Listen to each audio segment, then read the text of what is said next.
Here's a quick rundown of the current configuration of my SLR-106F. So this is a 5.56 rifle that was originally had a 16-inch barrel.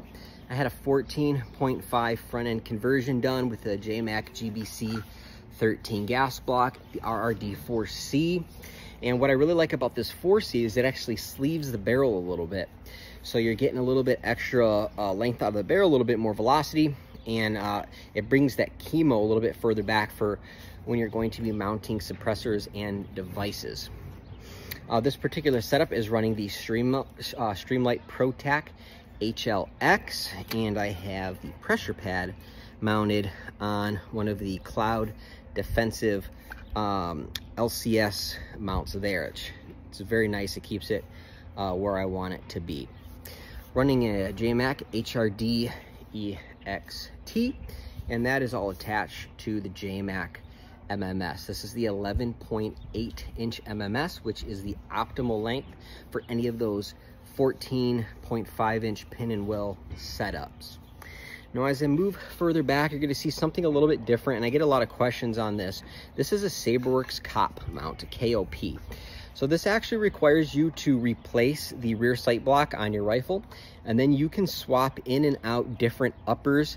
This particular one is has 30mm rings for a scope mount. So I have a primary arms 1-6 on here. This uses the KISS reticle, which I like very much. It has a chevron with a couple marks at specific mil distances. So if you know your bullet drop in mils, you can pretty much use any caliber, and that will be useful to you. And then for that little offset red dot there, that's actually on a LaRue offset mount that works with the SaberWorks setup. So I like to use the offset red dot because I can keep my scope dialed in at 6x and then switch over to that red dot for quick acquisition on targets that are closer up. Out here in Arizona, a lot of the competitions are going to have targets out to sometimes 500 yards. So it's really advantageous to have a way to see that far. And especially with my eyesight, this 1-6 really is helpful there.